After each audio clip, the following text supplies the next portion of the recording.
안녕하세요. 골프 사업을 하고 있는 50대 남자입니다.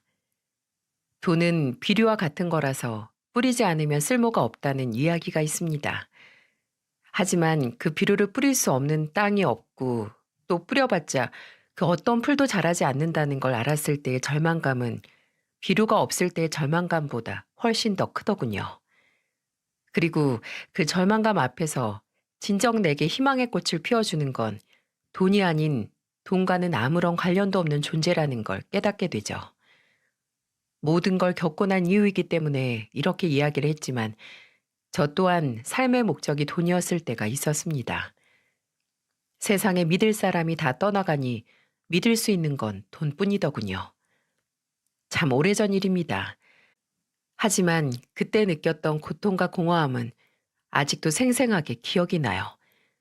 중학교 때 아버지가 갑작스런 심장마비로 돌아가시고 저는 처음으로 돈이 얼마나 사람의 삶을 풍요롭게 하다가 한순간에 피폐하게 만드는지 실감을 했습니다. 어머니와 단 둘이서 살아가면서 어머니가 하루하루 둘뿐인 가정을 먹여 살리기 위해 말라가는 걸 봤기 때문이죠. 그리고 어머니마저 제가 고등학교 2학년 때 뇌출혈로 쓰러지신 후 몇 주 버티지 못하시고 제 곁을 떠나셨고요. 기구하구나라고 생각하실 수 있을 것 같습니다. 저도 참 제 인생을 많이 비관했어요. 친척집을 전전하면서 떠난 아버지 어머니가 차라리 저를 데려가 주길 잠들기 전에 기도하면서 내일 아침이 오지 않길 바란 적도 있습니다. 그래도 영원한 안식을 선택하는 것보다 그 당시 제겐 버티고 또 버티는 게 최선이었나 봅니다. 졸업 후 대학에 보내준다는 사람도 없었고 또 제 의지도 없어서 어머니가 돌아가시고 나서부터 배달하면서 모은 돈으로 친척집을 나와 고시원 생활을 했습니다. 물론 제가 지내던 작은 아버지 댁에서는 저를 붙잡아 주셨지만 제가 그 집에서 버틸 힘이 없었거든요. 작은 아버지와 작은 어머니, 그리고 동생들은 분명 좋은 사람들이었지만 제 자존심 때문인지 뭔지 그냥 그 가족들 틈에서 저도 같은 가족처럼 지내면서 웃고 지내는 게 늘 불편하고 저 혼자 붕 떠 있는 느낌이 들어서 괴로웠습니다. 저 하나 누우면 꽉 차는 고시원이긴 했지만 그래도 그곳에서 저 하나 남는 게 문 하나를 사이에 두고 들리는 웃음소리와 화목함에 공허해하는 것보다 편했습니다. 그때는 이 세상에 정말 나 하나뿐이고 나를 책임져 줄 사람이 없다는 절박함이 저를 미친 듯이 바쁘게 만든 것 같아요. 그런 현실에 불안해하지 않기 위해 하루를 48시간처럼 일했거든요. 주유소에서 일하고 식당에서 서빙을 하고 장사도 했고 밤에는 술집과 사무실을 청소하면서 돈을 모았고요. 이제 막 20살이 된 어찌 보면 어린애라고 볼 수도 있는 아이였지만 그때만큼 돈에 미친 적이 없었던 것 같네요. 그때는 나를 지켜주는 게 돈뿐이라고 그렇게 믿었거든요. 제가 아직도 기억이 나는 게 제가 20살 때 노가다 현장을 동네 슈퍼 드나들듯 가서 일을 했거든요. 그때 같이 일하던 아저씨께서 제게 이런 말을 하셨습니다. 용석이 저놈은 어제까지만 해도 얼라였던 게 눈은 밤 100살을 더 묵은 것 마냥 도끼가 있다니까. 그럴 수밖에 없었던 게 도끼가 없으면 살아남을 수가 없었거든요. 고조를 받아주는 곳이 있으면 전부 들어가서 열심히 일하겠다. 시켜만 주시라 하면서 맨땅에 헤딩을 몇십 번, 아니 몇백 번이고 했던 것 같습니다. 그러다가 몇 번 쓰러져서 버는 만큼 병원비가 나갔고 그 시대에 영양실조까지 와서 하늘이 노랗게 뜨는 경험도 했지만 그렇게 여기저기 안 해본 일이 없으니 여러 분야의 사람도 많이 만나고 연고도 없는 제가 발이 넓어지긴 하더라고요. 그리고 그러다가 20대 후반에 제 첫 번째 아내를 만나게 됐죠. 여기서 첫 번째 아내라고 말해서 눈치채셨겠지만 그 사람과 제가 보낸 시간이 그리 길지 않았기 때문입니다. 하지만 그 길지 않은 시간 동안 누구보다 저를 행복하게 해준 그런 존재였죠. 제 첫 번째 아내는 누구보다도 착하고 다정하고 또 변치 않은 믿음으로 제게 용기를 줘서 저조차 믿지 않던 저 자신이 앞으로 나아갈 수 있는 힘을 줬어요. 제가 뭐 하나 잘난 것 없이 언감생신 아내와 결혼을 하고 이제 책임져야 할 가정이 생겼으니 아무래도 그 당시 일하던 계약직 건설사에서 계속 일하는 것보단 다른 일을 해서 수입을 늘리는 걸 걱정을 할 때도 든든한 제 지원군이 되어 주었습니다. 그만둘지 말지를 두고 무슨 일을 할지 확고한 믿음도 없었을 때마다 아내는 말했어요. 여보, 뭐든 해야겠다 하는 일이 생기면 그냥 해. 해서 실패를 해도 그래봤자 세상 안 망해. 다시 뭐든 할 수 있어. 당신이 못하면 내가 하면 되는 거고 아니면 우리 둘이 하면 되는 거야. 당신은 우릴 그렇게 못 믿어? 아니, 내가 잘할 수 있을지 그게 걱정이지. 당신을 자신이 못 믿겠으면 날 믿어. 날. 나는 당신을 믿으니까. 이렇게 든든한 아내가 있는데 제가 못할 일이 뭐가 있겠어요? 그런 아내의 믿음과 지지는 끝내 저를 성공케 했습니다. 지금은 대중적인 취미 스포츠로 골프가 완전히 자리를 잡았죠. 스크린이든 필드든 구분 없이 말입니다. 그 붐이 일어나기 전 젊은 시절 경기도 골프장 안에 있는 사우나에서 함께 일했던 형님의 도움으로 정보를 얻어 다시 한번 이미 너덜너덜해진 이마를 가지고 맨 땅에 마지막으로 헤딩을 하는 기분으로 인도어 골프 연습장 사업에 뛰어들었습니다. 그때는 일을 일주일에 3개, 4개 하는 것보다 더 바쁘게 지냈던 것 같네요. 하루가 48시간, 아니 120시간이어도 모자랄 정도로 사람들 만나고 투자자들 접대하고 현장 가고 하면서 밥 한 끼 먹을 시간도 없었네요.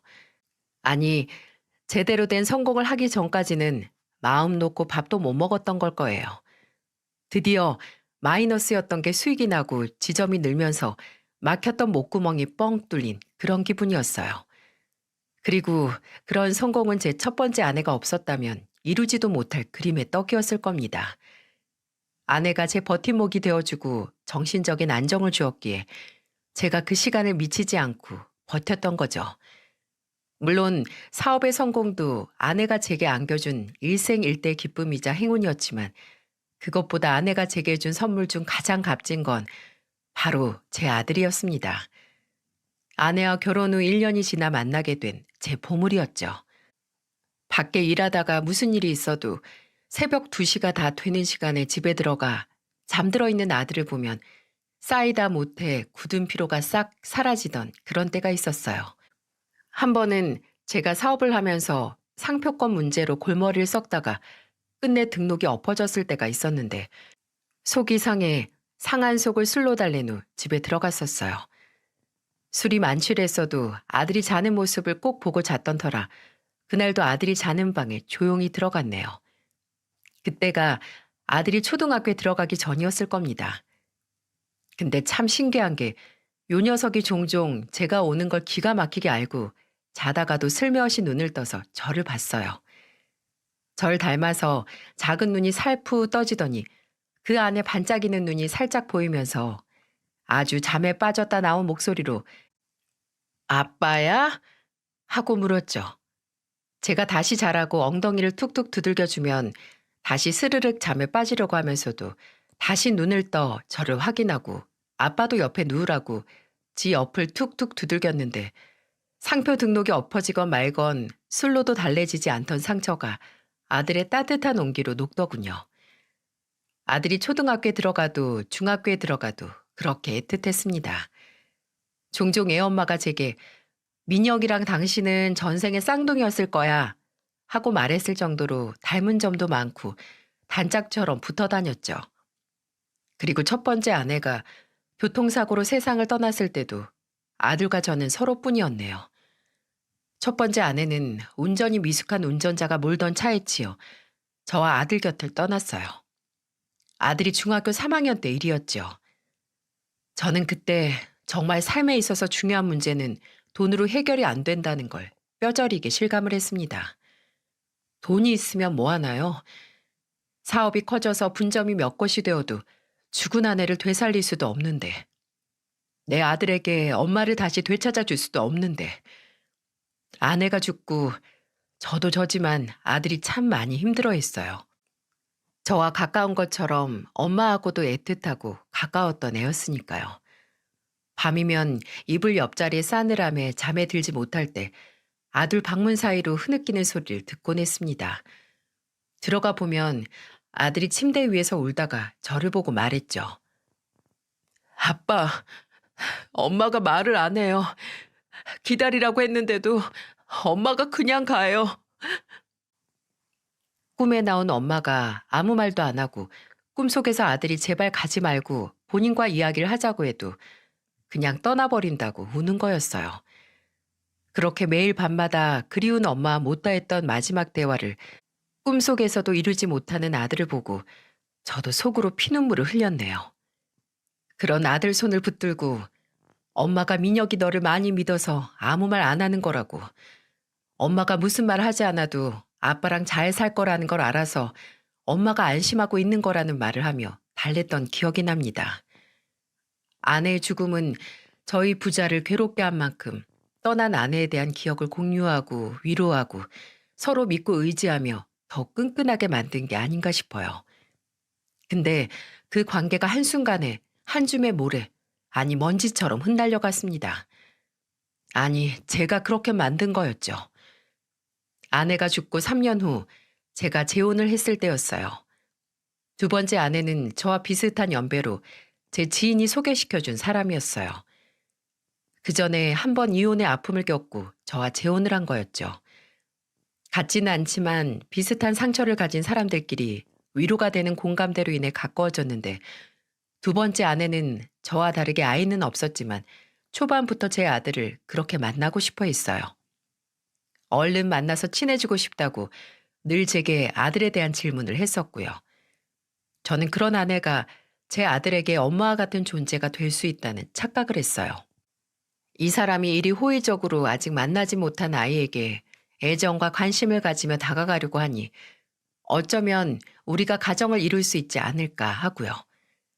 하지만 제 재혼이 아들에게는 엄마를 두 번 잃는 것과 같은 충격이었네요. 아들은 제가 죽은 아내를 아예 제 인생에서 없던 존재로 만들었다고 생각을 했습니다. 제가 새로운 사람을 만난다는 것까지는 아들 또한 반대하진 않았어요. 아니, 오히려 기뻐했어요.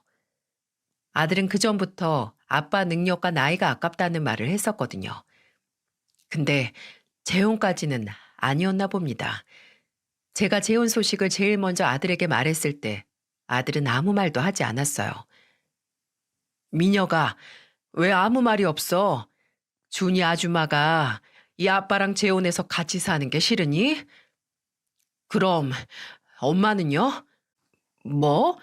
엄마가 왜? 아빠가 재혼하면 엄마는 어떻게 해요? 엄마 자린 그럼 없는 거네요, 우리 집에? 이 녀석아, 그런 말이 어딨어? 네가 싫으면 준이 아줌마한테 엄마라고 안 해도 돼. 그럴 필요 없어. 아들이 싫다, 반대한다고 하진 않았지만 그렇다고 아들이 내켜하지 않는 재혼을 할 수는 없었어요. 제가 아들 때문에 주저하자 아내는 이해한다고 천천히 시간을 갖자고 했어요. 그리고 본인이 제 아들과 자주 얼굴을 보고 대화를 많이 하겠다고 하더군요. 실제로 그 후로 제 집에 와서 지내는 시간이 많아지기도 했고요. 끝내 아들은 재혼에 대해 받아들이는 것 같았습니다. 하지만 완전히 아들이 마음을 열지 않아서 결혼식은 생략했고 또 혼인신고는 하지 못하고 동거를 하게 됐네요. 마음의 문을 열지 않은 아들을 더 이상 힘들게 할 수 없으니 말입니다. 하지만 아들은 쉽게 제게도 다시 마음을 열어주지 않았어요. 사이는 서먹해졌고 아들이 방 안에 틀어박혀서 보내는 시간도 길어졌어요. 주말이면 저와 뭐 할까 고민을 하던 아이가 주말이면 독서실 간다, 친구 집에서 자고 온다며 외박까지 하더라고요. 대화를 조금 하려고 하면 아들은 제가 하는 말만 들을 뿐 단 한 번도 입을 열지 않았어요. 그런 아이에게 더 윽박을 지르거나 대답을 강요한다면 상처를 받을까 조금 더 시간을 주고 거리를 두자 하는 마음으로 기다렸지만 떠난 아들의 마음은 다시 제게 오지 않았습니다. 심지어 장모님도 와서 새로 만난 손주와 친밀감을 만들고 싶어 하셨지만 아들의 반응은 싸늘하기만 했죠. 아내는 그저 사춘기인데 아빠가 재혼한 게 더 민감하게 와닿았을 거라고, 그럴 때는 애 마음이 스스로 치유되고 풀릴 수 있게 해야 한다고 했지만 그게 쉽지 않았네요. 고등학교를 졸업한 아들은 대학 기숙사에 들어갔고 그 이후로 저 아들 사이는 마치 지구에서 달의 거리만큼이나 멀어진 것 같았죠. 아들이 직접적으로 말을 하진 않았지만 이제는 저를 닮은 눈으로 바라보지 않고 대화도 하려 하지 않고 점점 멀어지는 아들은 마치 제가 재혼으로 본인과 죽은 엄마를 버렸다 생각을 하고 벌을 주려고 하는 것만 같았네요. 처음에는 죄책감에 이 재혼을 물러야 하나 싶기도 했지만 시간이 지날수록 제 마음을 몰라주는 아들을 원망하기도 했어요. 그때는 저를 걱정한다고 생각했던 아내가 제게 이렇게 말했거든요. 여보, 당신 민혁이한테 할 만큼 했어. 근데 아무리 아빠가 다가가려고 해도 멀어지면 뭘 더 어떻게 해. 그리고 나는 안 힘든 줄 알아? 민혁이가 나한테 좀 차가워? 그런 애한테 매일 먼저 말 걸고 웃고 옆에서 무슨 짓을 해도 받아주질 않는데 나도 당신도 할 만큼 했어. 그러니까 이제는 민혁이가 스스로 깨닫고 다가오길 기다려야지. 이때는 아내의 말에 일리가 있는 것 같았습니다. 장모님께서도 제게 부모의 행복을 막는 자식에게 목맬 필요 없다며 저를 위로하시는 듯 보였죠. 또 그때는 저도 다 큰 아들을 바라보며 아빠의 행복을 함께 바라고 기뻐해 주지 않는 아들에게 서운했고요. 참 한심한 생각이었네요. 지금은 그때 아들에게 서운함을 느낀 제가 미치도록 한심합니다. 그럼 한심한 마음이 아들과 저를 더 멀어지게 만들었으니까요. 아들이 대학 기숙사에 들어간 후에는 1년에 얼굴 보는 것도 10손가락 안에 들 정도로 교류가 뜸했고 취업해서 자취를 시작하면서는 정말 거의 남처럼 지냈습니다. 저도 더 이상 아들의 돌아선 마음을 갈구하지 않았고 아들도 오해를 풀려고도 하지 않았어요. 그렇게 어느새 저는 50이 넘고 아들도 곧 30을 앞두고 있었습니다. 명이 짧은 것도 유전인지 아직 절반밖에 살지 않은 인생에 먹구름이 찾아왔네요.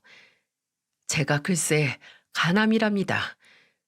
솔직히 사업하면서 내일이 없는 것처럼 일하고 사람들 만나 인맥 쌓고 접대한다고 술로 제 몸을 혹사시킨 거 맞습니다. 참 미련하게 몸을 굴렸죠. 근데 그래도 가남이라니. 안색이 노랗게 뜨는 만큼 하늘도 노래지더군요. 아직 하고 싶은 일도 해야 하는 일도 많은데 그저 일이 힘드니까 운동을 해서 체력을 길러도 몸도 쉽게 피로해지고 몸무게도 빠지나 보다 한 게 다 간암 말기 증상들이었네요. 그냥 간암인 것도 눈앞이 막막한데 시기를 놓쳐서 초기 치료를 하지 못했고 만성 간경화에 들어섰을 때야 제 몸 상태가 처참하다는 걸 알게 됐기에 그때 제게 이식 수술은 간절하기만 했죠. 사람이 어쩌면 생각보다 빨리 내게 죽음이 찾아올 수도 있다는 생각이 들면 믿을 수 없을 정도로 절박해지더군요.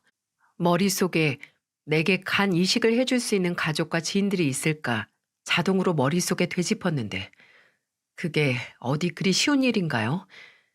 처음에 아내는 당연히 본인이 이식 대상자인지 공여자 자격 검사를 해보겠다고 했지만 장모님께서 결사반대하셨습니다.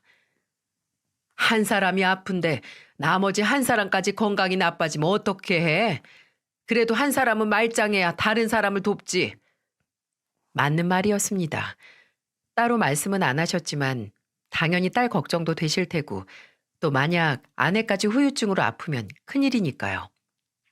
그래도 장모님께서 말도 안 되는 소리라며 검사조차 반대하셨을 때는 좀 씁쓸하긴 했네요.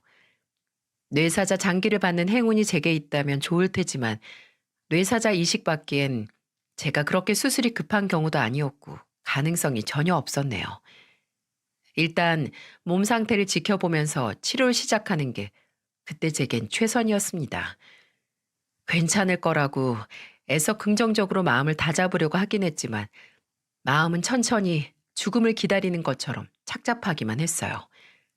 그러다 예상치 못한 연락을 받았습니다. 아마 제게는 뇌사자 간 이식을 받을 수 있다는 병원의 연락보다도 더 놀랄 만한 연락이었죠. 1년에 몇 번 연락도 안 하고 정말 이제는 남처럼 지내던 아들에게 불현듯 연락이 온 겁니다.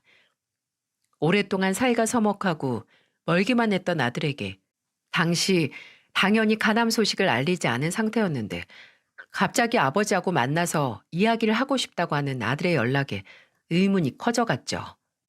알겠다고 시간하고 장소를 맞추면 제가 가겠다고 했고 아들은 당시 자취를 하던 집에 저를 초대했어요. 놀라실지 모르겠지만 사실 그 집에 초대된 것도 처음이었어요. 아내는 갑작스런 아들의 초대에 이렇게 말했죠. 당신 아픈 거 알고 연락한 거 아니야? 아니야. 그걸 누가 걔한테 말해. 아는 사람도 나나 당신 어머님 뿐인데. 그럼 몇 년 동안 먼저 연락도 없던 애가 갑자기 무슨 바람이 불어서? 아내는 그 전에도 제가 아들에게 먼저 연락하는 걸 못마땅해 했어요. 제가 자식 버릇 망치는 거라고 물은 아버지라고 하며 그래서 아들이 제게 더 대드는 거라고 했고요. 근데 저는 그 당시 아들이 제게 연락을 한 이유를 어렴풋이 알 것만 같았어요. 아들이 연락을 했을 때가 첫 번째 아내의 기일이 얼마 안 지났을 때였거든요. 뭐 듣기 좋은 이야기든 나쁜 이야기든 아내의 기일의 영향 때문에 안 하던 연락을 했던 거라고 짐작했죠. 그리고 그 예상은 맞았습니다. 약속한 날 아들의 집에 찾아갔을 때 안색이 푸석한 아들이 이런 이야기로 운을 떼더군요. 엄마 기일에 언제 낙골당 갔다 가셨어요? 새벽에 갔다 왔지 혼자. 제가 가보니까 작약꽃이 꽂혀 있더라고요. 엄마가 좋아하시던 꽃이잖아요. 그렇지. 네 엄마가 참 좋아했지. 그거랑 수선화 좋아했는데 작년에 수선화를 가져갔어서 올해는 작약으로 했어. 그렇게 심심한 대화를 하다 다시 말이 없어진 아들은 한참을 가만히 있더니 그러더라고요. 저는 아버지가 왜 엄마 자리를 다른 사람으로 대체를 해야 했는지 이해를 못했어요. 나는 우리 엄마 아니면 엄마 자리 아무도 필요 없고 아빠만 있으면 되는데 왜 우리 아빠는 옆자리에 다른 사람을 둘까? 엄마가 없어도 아들이 내가 있는데 그걸론 부족한가 해서요.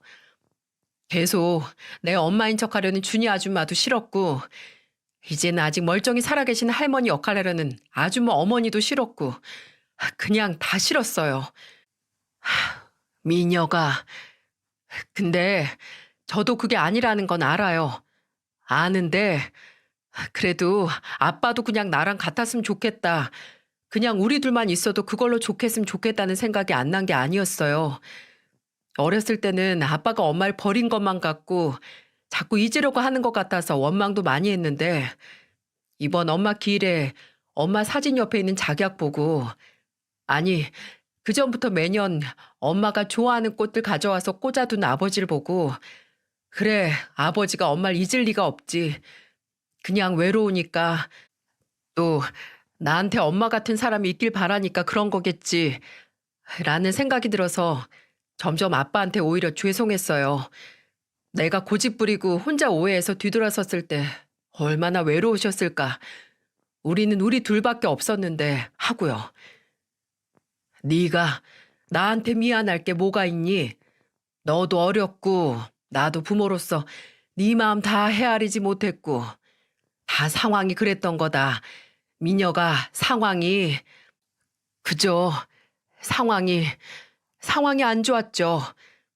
그래도 지금이라도 상황 탓하면서 다시 아빠랑 전으로 돌아갈 수 있을까요? 아, 왜 못해 이 녀석아. 무슨 일 일어나도 너는 내 아들인데 못할 게 뭐가 있어. 당연히 되지. 수년에 걸쳐 제가 지 엄마를 잊지 않고 그리워한다는 걸 안 아들이 다시 제게 마음을 열더군요. 그런 것 같습니다.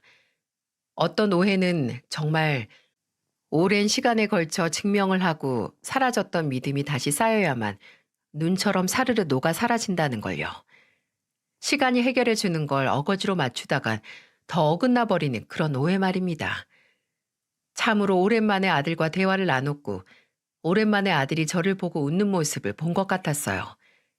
그렇게 아들이 하는 일하고 이직했었다는 소식도 듣다가 불현듯 아들이 저를 보고 그러더군요. 아빠, 근데 요새도 술 많이 드세요? 어? 아니. 아버지 완전히 끊었어. 벌써 몇 달 된 것 같다. 갑자기 왜? 너 술 마시고 싶으면 아버지 눈치 보지 말고 마셔도 돼. 아니, 그게 아니라 안색이 좀 잠깐만 아버지 이쪽으로 와보세요. 눈이 이거 눈이 왜 이래요? 가까이 얼굴을 들이민 아들이 제 눈꺼풀을 살며시 만지더니 이내 눈알이 너무 누렇다고 놀라는 게 아니겠어요? 물론 아들에게 제 건강 상태에 대해 말해야 하지만 극적으로 아들과 다시금 가까워진 그날 알리고 싶진 않았습니다. 저는 요새 피곤하면 이런다. 자주 이러진 않는다. 여기 조명이 노래서 더 그렇게 보이는 거다라고 변명했지만 아들은 심각한 얼굴이 되더니 병원 예약을 잡을 테니 같이 병원에 가보자고 하는 거예요. 앞뒤가 가로막힌 기분이었네요. 아들과 병원에 가서 사실을 알리느니 그곳에서 사실을 알리는 게 낫겠다 생각한 저는 아들에게 아주 조심스럽게 사실을 털어놨고 아들의 웃는 모습만큼이나 오랜만에 우는 모습을 봐야 했습니다. 아들은 본인을 탓하더군요. 본인이 고집을 부리지 않았다면 더 일찍 아버지께 연락을 했으면 초기에 발견했을 수 있다고 다 본인 때문이라며 아이처럼 울었습니다. 저는 그런 아들을 부여잡고 말했죠. 이게 어떻게 네 잘못이냐. 내 몸 내가 제일 잘 알아도 나는 몰랐다. 같이 사는 지금 아내도 몰랐는데 어떻게 네가 알 수 있었겠어. 나는 지금이라도 너하고 이렇게 마주 앉아서 이야기하는 게 당장 내가 암에 걸린 것도 잊을 만큼 기쁘니까 그렇게 울지 마라. 나 괜찮을 거다. 네가 걱정해주니 다 괜찮아질 거야. 하고 말이죠. 비빌 언덕, 믿는 사람을 잃는 것만큼이나 불안하고 두려운 게 또 없죠. 저 또한 제게 의지가 되고 목숨보다 소중한 사람들을 잃어봤기에 잘 알았습니다. 그래서 아들이 그때 느낀 불안을 이해할 수 있었고요. 근데 아들이 다시 제게 찾아와 이런 소리를 할지는 몰랐습니다. 화해를 한 이후 제게 찾아온 아들은 대뜸 간 이식 공여자 검사를 하겠다는 게 아니겠어요? 됐어. 말도 안 되는 소리 하지 마. 내가 민혁이 네 간을 어떻게 봤냐? 왜 못 받아요? 저 아버지 아들이고 아버지보다 젊고 튼튼해요. 일단 검사만 받아봐요. 네? 아니. 일 없어. 민혁아, 아빠, 그럼 이대로 저 진짜 고아 만들어도 상관없다는 거예요? 아빠 복수 창고 문제도 있고 중기도 아니고 말기인데 완치되려면 이식밖에 답 없다고 했다면서요. 더 이상 시간 끄는 것보다 뭐가 됐든 시도는 해봐야죠. 이대로 그냥 천천히 마지막 순간만 조금 유보시키면서 사실 거냐고요. 아들은 완강하게 저를 설득했습니다. 아내도 일단 검사라도 받아보라고. 검사 결과 불일치가 나올 수 있지 않느냐고 했죠. 그렇게 아들간을 빼먹는 것과 당장 오늘 내일 하는 것과 어느 게 더 인간다운 것인지 고민을 하며 아들과 함께 대학병원에서 검사를 했습니다. 솔직히 일치했으면 하는 마음과 차라리 일치하지 않았으면 하는 마음이 제 속에서 치열하게 싸웠어요. 그리고 1차, 심지어 2차 결과마저 이식이 가능한 조건이라는 검사 결과가 나왔을 때 제가 무슨 감정을 느껴야 할지 가늠조차 되지 않았습니다. 아들은 당연히 당장 이식 수술 날짜를 상담하자고 했지만 저는 선뜻 그럴 수 없었어요. 차마 수술실에 아들을 떠밀어서 아들 수명을 가져온다는 기분을 떨칠 수 없는 제게 아들이 말했죠. 아빠, 지금 제가 아빠 목숨 못 살리면 저 죽었어도 엄마 못 봐요. 아빠 솔직히 엄마 사고 났을 때 아빠 목숨을 바꿔서라도 엄마 살리고 싶었잖아요. 저도 마찬가지예요. 심지어 이건 위험을 감수하고서라도 아빠도 살고 나도 사는 방법인데 어떻게 안 해요? 저는 당장 제가 후유증 겪고 배 가르는 것보다 다시 엄마 잃었던 슬픔, 아빠 잃고 되풀이할까 그게 제일 무섭고 두려워요. 제발 제가 다신 그런 일 겪게 하지 마세요. 여러분께서 염치 없다, 제가 손가락질 하실 수 있지만 저는 끝내 아들에게 간을 이식받기로 했습니다. 다행히 제게 아들이 간을 이식을 해줘도 아들에게 35%가 넘는 간이 남아서 후유증을 겪을 가능성이 낮아질 거라고 하더군요. 아들은 지금까지 본인이 제게 이기적으로 굴어서 남은 마음의 빚을 갚을 수 있어 다행이라는 말을 했지만 제가 제 미숙함으로 인해 아들과 멀어졌던 걸 청산하고 심지어 새 생명까지 아들에게 빚지는 행운을 누리는 거나 다름없었네요. 그땐 이제 수술과 수술 후 관리만 걱정을 하면 된다고 생각을 했습니다. 수술 문제로 아들이 회사에 휴직계를 냈지만 때로 공여자들이 수술이나 후유증으로 인해 경력이 단절될 수도 있다는 얘기가 있더라고요. 그렇다고 하더라도 이제 아들과 화해를 했기에 아들이 더 휴식이 필요하면 쉬다가 제가 하는 사업을 배우고 이어받으면 된다고 생각하니 마음이 한결 가벼워졌습니다. 아들에게 새 생명을 선물 받는다라는 희망에 한결 마음이 가벼워졌을 때 지금 생각해도 어떻게 이런 일이 있었을까 싶은 사건이 일어났습니다. 지금도 그때를 생각하면 영혼이 몸을 가출한 것 마냥 허탈하고 제 자신이 참 한심스럽게만 느껴지네요.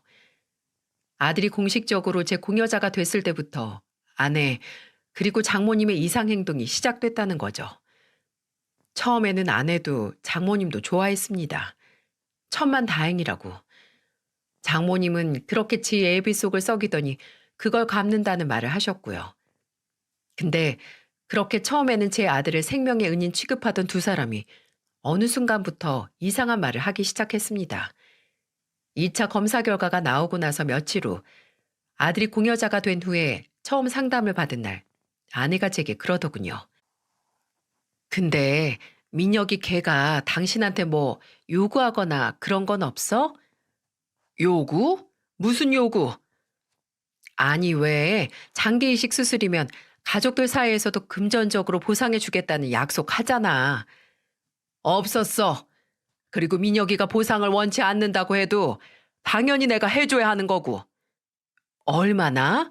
뭐 억 단위까지 돈으로 줄 거야? 이 사람이 왜 그래? 그거야 수술 후에 민혁이하고 나하고 천천히 의논을 해야지. 아니, 걔가 너무 무리한 요구를 하면 어떻게 하려고. 수술 전에 미리 말 바꾸지 않게 계약서라도 써놔야 하는 게 아닌가 해서 그러는 거지. 계약서? 만약 계약서가 필요하다고 해도 내가 먼저 쓰자고 하는 게 아니라 나한테 간 이식해주는 민혁이 의견 위주로 작성을 해서 나한테 내밀어야 하는 거야. 행여 장기 이식을 조건으로 아들이 제게 무리한 요구를 하지 않을까 하는 얼토당토 안 한 걱정은 아내 혼자만의 걱정이 아니었습니다. 장모님도 똑같은 생각을 하더군요. 제게 대뜸 뉴스에서 장기 기증해줬다가 집안이 파탄나고 척진 사건들을 휴대폰으로 보내는데 참나 어이가 없더군요. 심지어 제게 몇 년의 공백 동안 걔가 무슨 생각을 품고 살았을 줄 알고 믿냐 라는 소리까지 하며 당장 아들과 제 사이에 계약서를 쓰라고 하는데 저는 두 사람에게 솔직히 말했습니다. 몇 년의 공백이 있음에도 처음으로 내게 지 간 내어주겠다고 한 게 내 아들 뿐이에요. 장모님도 당신도 검사조차 안 했잖아. 적어도 검사도 안 한 사람들이 내 아들 지레짐작으로 모욕하는 거 듣고 싶지 않아. 당신도 그만하고 장모님도 이 얘긴 이제 그만 꺼내세요. 제가 품고 왔던 사실을 말한 후로는 두 사람은 이 일에 대해 가타부타 말을 얹진 않았습니다. 그래서 아무 문제 없다 생각했죠. 근데 진짜 문제가 될 만한 일은 따로 있었네요. 수술 날짜 전날 아들과 저는 입원을 했습니다. 각자 다른 병실 안에서 수십 번에 걸친 혈액 검사와 다 나열하기도 힘든 수술 준비를 했습니다. 중간중간 아들이 제가 있는 이식병동에 찾아와서 걱정 말라고 다 잘 될 거라고 다음에 볼 때는 건강하게 웃으면서 볼 거라고 믿음을 줬었죠. 드디어 수술 날이 되고 아들은 12시간에 걸친 수술을 그리고 저는 8시간에 걸친 수술을 했습니다. 저는 중환자실에서 눈을 떴는데 아직도 아찔합니다. 그렇게 아픈 건 태어나서 처음이고 앞으로도 두 번 다시 겪고 싶지 않네요. 눈을 뜨고 이틀간은 고통의 잠을 이루지 못했습니다. 자려고 하면 진통제 효과가 떨어져서 일어나고 진통제를 투약받고 난 다음에는 약 때문에 몽롱하고 정신도 없는데 뇌가 고통을 기억하고 있는 것처럼 통증이 오래 가더라고요. 이틀 후에나 좀 참을 만한 통증이었는데 수술 후 경과 관찰을 위해 혈액 검사를 하느라 양쪽 팔에는 시퍼렇게 멍이 들고 CT 촬영에 수술 부위 소독까지 해야 하니 하루 종일 누워 있음에도 쉴 수 있는 시간도 없었습니다. 그리고 그렇게 아픈 순간마다 내가 이렇게 고생을 하는데 아들은 얼마나 힘들까. 나는 붙여야 할 걸 붙인 거고 아들은 자를 필요 없는 걸 자른 거나 마찬가지인데 말이죠. 그렇게 3일째 진통제를 맞고 그제야 좀 잠을 잘 만한 상태가 돼서 그날 이후로는 내리 잠만 잤습니다. 그동안 못 잔 잠을 약에 취해서 잘 수 있었어요. 선망 증세가 좀 있어서 회복실에서 좀 있다가 5일차가 됐을 때 일반 병실로 갈 수 있었습니다. 그날은 아내도 오고 담당 의사에게서 아들은 회복 속도가 빨라서 3일 뒤에 퇴원을 할 수 있을 거라는 소식을 들었죠. 아들은 저처럼 하루 종일 비몽사몽하지 않아서 얼마나 다행인지 모르겠더군요. 일반 병실에 와서도 저는 검사만 없으면 그냥 내리 진통제를 맞고 잠을 잤는데 그날 그 시간도 마찬가지였습니다. 어쩌면 수술 후 겪은 고통보다 그때 그 시간에 제게 더 큰 고통을 줬는지도 모르겠어요. 말소리가 들려서 깼습니다. 제가 2인실에 있었는데 누가 왔나 하는 생각과 함께 잠에서 깨니 온몸을 욱신거리게 만드는 통증이 다시 느껴져서 정신이 맑아지더군요. 무통주사 버튼을 누를 생각에 손가락을 까딱거리려고 하는데 그때 얘, 너 목소리 너무 커. 네 서방 깰라. 이 사람 진통제 맞으면 요새 의사가 와서 깨워도 잘 못 깨요. 회복실에서 거의 못 자다시피 있어서 밀린 잠이 요새 쏟아지나 봐요. 걱정 마. 그래? 안 그래도 피골이 상접해서 이식이 제대로 된 건지 긴가민가 했는데 고생했네. 이미 빛깔부터 다르잖아요. 얼굴 누랬던 거 저 정도면 많이 좋아진 거지. 지 아들 간이 몸이 잘 받았나 보다. 뭐 용왕도 아니고 재혼할 때는 그렇게 눈에 가시 같은 것이 제때 알아서 사라져줘서 다행이다 싶었는데 또 어째지 필요할 때 생기니까 날 잡아 잡수하고 나타나네. 전래동화 토끼도 지간 육지에 놓고 왔다고 잔머리 굴리는 방국에. 원래 사이 안 좋아지기 전에도 둘이 죽고 못 살았잖아요. 몇 년 척지고 살았어도 다 예정 떠올라서 그러는 거지. 아니 근데 주서방 아들 말이야. 잘 해결한 거 맞아? 주서방 회복하고 나면 갑자기 뭐 골프장 지분 달라거나 하는 거 아니야? 그럴 것 같진 않은데.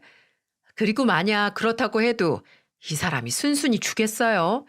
몇 푼 쥐어주고 끝나겠지. 그리고 만약 얼토당토 안 할 정도로 한 움큼 떼서 준다고 하면 내가 가만히 안 있을 거야. 아유, 나는 수술 전에 니들 혼인신고 안 한 게 그렇게 걸린다. 이거 수술 후유증 남아서 둘 다 잘못돼봐. 주서방 재산이 그냥 동거하는 너한테 갈 수 있어?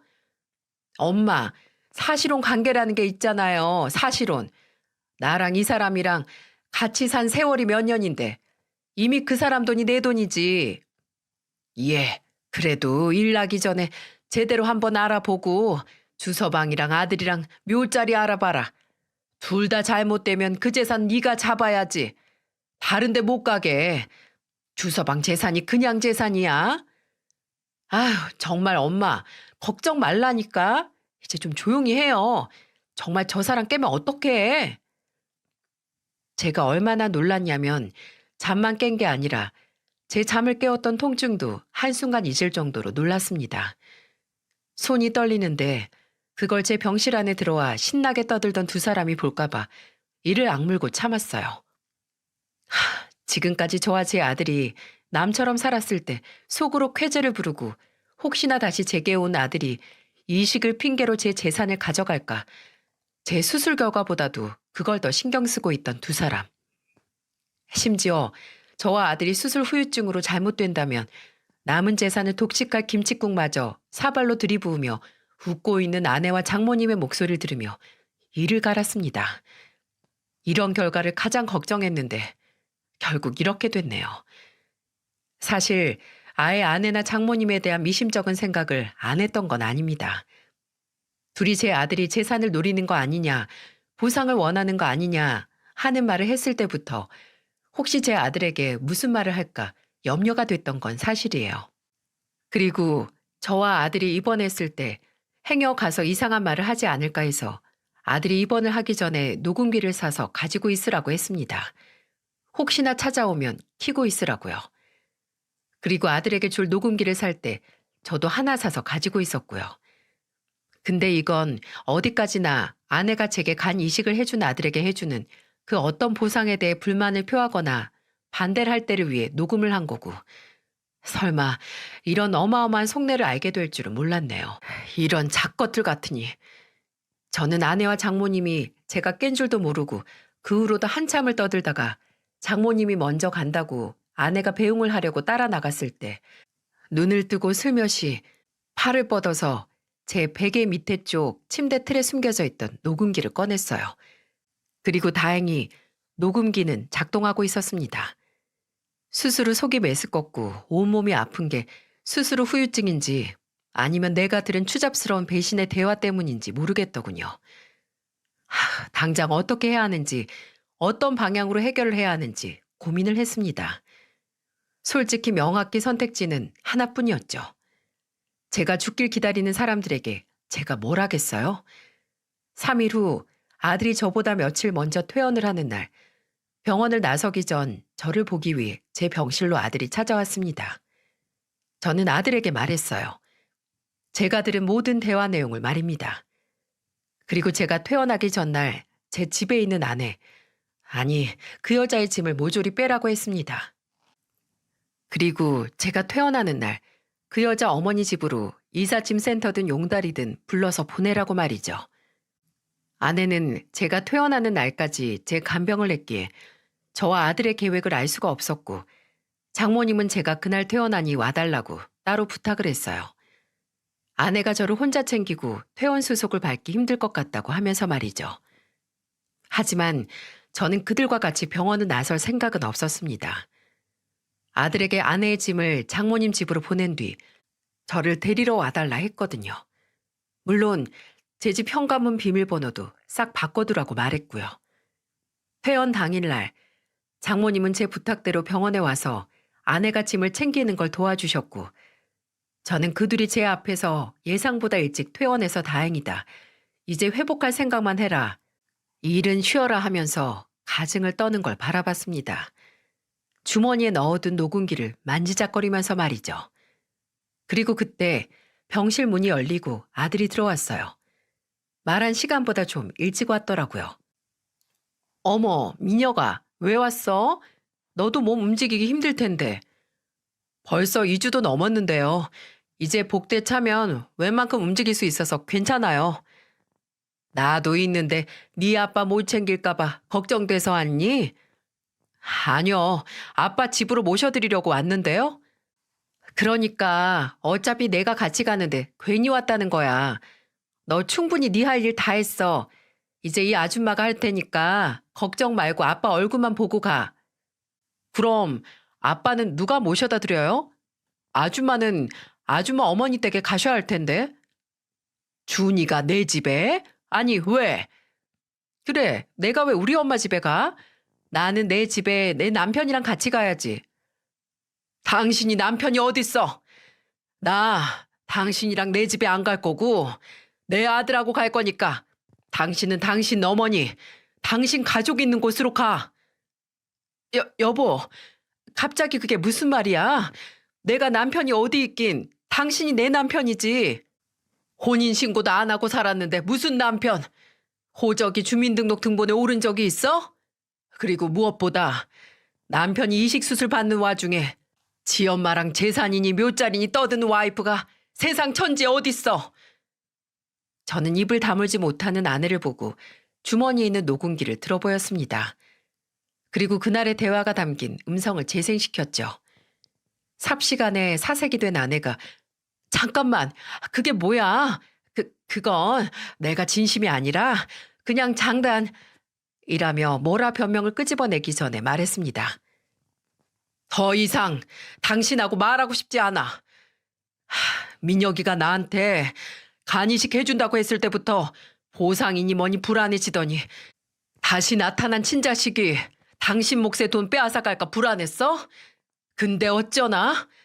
내 재산 중에 당신 몫은 하나도 없어. 당신이랑 나랑 무슨 사이인데 그걸 가져갈 생각을 해? 여보, 나 당신 부인이야. 혼인신고를 했든 안 했든 나 장장 10년 가까이 당신 옆에서 당신 와이프 노릇 다 한 가족이라고. 근데 어떻게 그런 소리를 해? 내가 당장 죽을지 말지보다 내 재산 걱정하는 가족, 난 필요 없어. 이제야 알겠어. 내가 만지는 돈이 많고 성공했을 때보다 당장 이식 안 받으면 죽을 위기에 놓였을 때 진짜 누가 내 가족인지. 당신이나 당신 어머니? 그저 나 언제 죽을까? 나 죽으면 재산 얼마나 떨어질까 기다리는 시체 먹는 새떼들에 불과해. 그래서 지금 갈라서자고? 헤어지자고? 그래. 이미 당신 짐도 당신 어머니 집에 도착했을 거야. 내가 집에 가서 미처 챙기지 못한 거 있으면 알아서 보내줄 테니 기다려. 아니, 나 그거 말고 당신한테 받을 거 있지. 우리 혼인신고는 안 했어도 사실혼 관계야. 사실혼 관계도 충분히 헤어질 때 위자료 받을 권리 있다고. 그 권리 있었는데 아줌마가 아줌마 어머니랑 손잡고 뻥 찼다고요. 말을 못 알아들으시겠어요?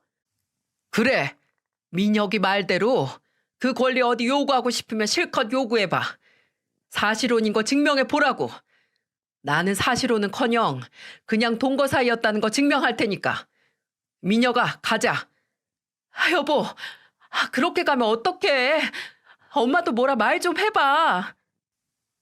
발을 동동 구르며 저를 부르는 아내를 무시하고 아들의 부축을 받아 병실을 나왔습니다. 어쩌면 아들이 그렇게 거부감을 나타낼 때 이재혼, 아니 이 만남은 안 했어야 하는 게 맞다는 생각이 드네요. 퇴원 후 아들은 한동안 제 집에서 같이 지냈습니다. 그리고 퇴원을 하고 한 달도 지나지 않아 정말 예고대로 아내, 아니 그 여자가 제게 소송을 걸었더군요. 사실혼이 파기된 원인이 제게 있고 제가 지금까지 저축한 재산을 홀로 독식을 할 이유로 과실이 있다고 소장을 보냈는데 어처구니가 없었습니다. 저는 당장 변호사를 선임해 사실혼이 파기된 이유는 녹음된 파일에도 있듯이 아내와 장모님이 저를 기만했기에 배신감을 느껴 어쩔 수 없이 하는 거고, 더불어 나는 그 여자와 사실혼이 아닌 단순 동거라는 사실을 증명했습니다. 혼인신고도 안 하고 심지어 작은 결혼식도 안 했었다는 걸 입증했고, 또 제 나빠진 건강 상태를 오히려 환영하는 태도의 아내와 장모님과 가까이 지내면 생명의 위협이 느껴진다고 진술했습니다. 다행히 그 여자가 제게 건 사실혼 부당 파기에 따른 재산 분할과 위자료 청구는 기각됐어요. 그 여자가 마지막 제게 품은 악독한 속내 때문이 아니라 저와 그 여자가 처음에는 재혼을 목적으로 같이 살게 된 건 맞지만 그 전에 양가 부모님께 인사를 하거나 상견례를 하지도 않았고 재혼식도 없었으며 신혼여행이라고 할 것도 없었고 무엇보다 혼인신고를 하지 않았기에 가족의 형태로 살았다는 게 증명되지 않는다고 재판 결과가 나왔더군요. 일반 가정처럼 명절에 친인척끼리의 교류나 서로 가족들 간의 행사에 참여한 것도 아니기에 가족 공동체를 꾸리는 절차가 부족하고 증명하고 어려웠기에 장기간 동거 형태로 살았던 것에 더 가깝다는 결론이 나왔습니다. 또한 경제적인 공동체로 볼 수도 없던 것이 그 여자는 저와 사는 동안 수입이 전혀 없었고 또 제가 주는 제 명의의 카드를 사용했기에 관리도 순전히 제 몫이었습니다. 이걸 구사일생이라고 하나요? 몇 년 전 혼인신고만 했었어도 저는 제가 가족들과 보내는 시간을 희생하며 벌어 모은 돈을 그 여자에게 줄 뻔했네요. 아직도 생각을 하면 치가 떨립니다. 물론 그 여자는 제 집이나 제가 아는 골프장에도 찾아왔었어요. 하지만 골프장은 모든 지점에 그 여자를 아예 들어오지도 못하게 할 것을 전했고 만약 난동을 부리면 당장 경찰에 연락을 하라고 했습니다. 나중에 직원 연락을 받고 한번 CCTV를 확인했는데 직원 4명에게 붙들려 질질 끌려나가는 그 여자의 모습을 보니 이미 떨어질 대로 떨어진 정조차 다 떨어지더군요. 지금 저는 아예 아들과 집을 합쳐서 둘이서 살고 있습니다. 아들은 아직 병원에 정기검진을 받으러 나가고 먹는 보조제도 복용 중이지만 이제는 복대를 하지 않고 운동을 할 정도로 몸을 많이 회복했어요. 저도 예전보다 체력은 반토막이 났지만 꾸준히 운동을 하면서 회복을 하고 있습니다. 아직도 이식외과, 내분비내과, 비뇨기과를 제 집처럼 드나들며 진료를 보며 관리 중이지만 내일이 없을 수도 있다는 걸 생각하니 이런 수고로움은 마땅히 감수해야 할 당연한 것이 되더군요. 그리고 솔직히 처음 간암 말기 진단을 받았을 때는 그래, 하늘이 나한테 이만큼만 살라고 하니 받아들여야지.